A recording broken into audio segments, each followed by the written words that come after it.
See, that's war there.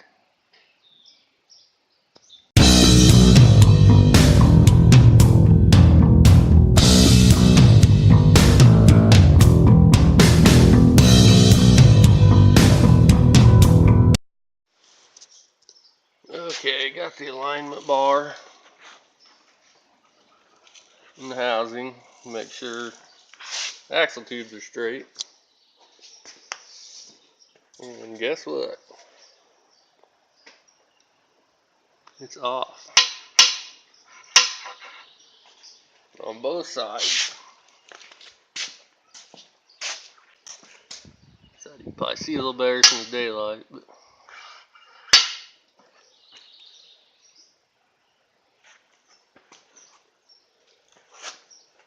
let's see if I can straighten them. I have to heat and quench the tubes. If that doesn't work, I have to stick it in a press. Try to straighten them out.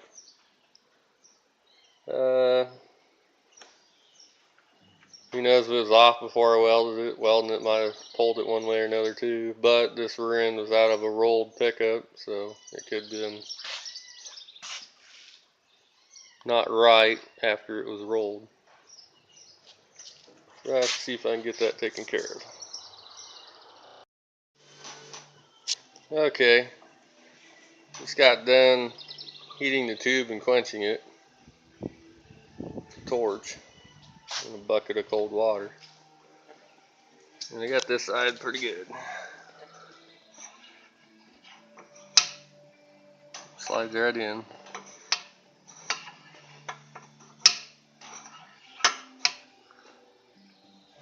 But still gotta do the other side.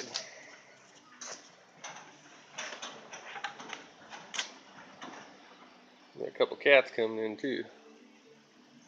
A little black cat. Haven't seen him in a while. We gotta do this side still. It's still off pretty good. That'll be next.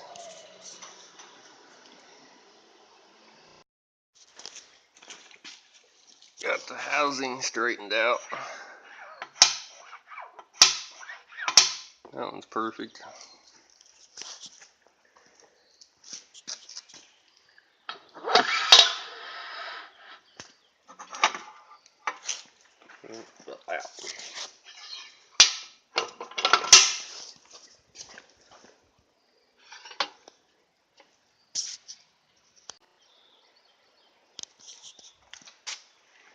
And the left side is perfect too.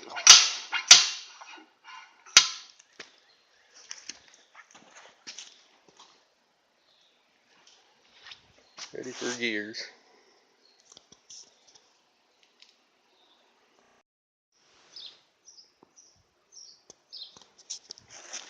Okay, got my bearing kit. Got the carrier bearings installed. Ring gears on, torque. Now it's time to stick it in the housing. Check the wear pattern. Got the pinion gear in too. This is just for test purposes. It's not a final install on the pinion gear. But now the fun begins. This is the worst part. Unless you get lucky and it's right the first time, but usually it's not. So, we'll be back. Alright, got the rear end set up. The wear pattern on the gears. You see that or not, but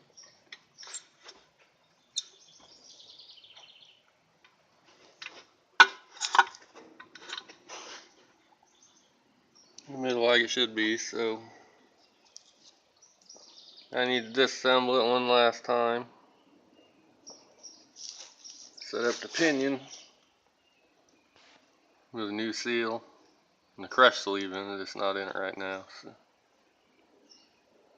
and once that's all done, it'll be time for axle bearings and seals,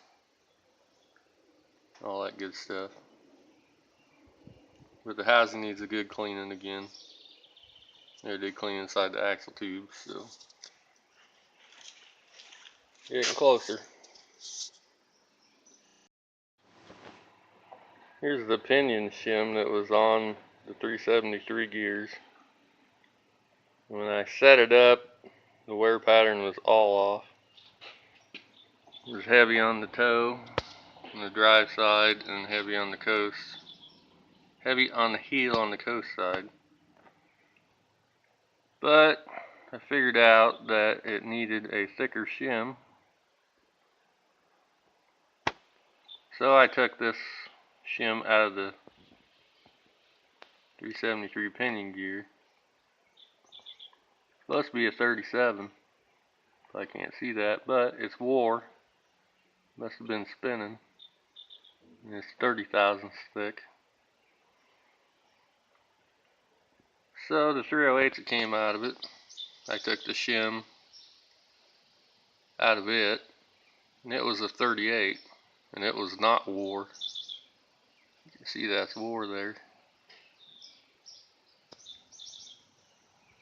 Installed the 38, and that's what it came out like.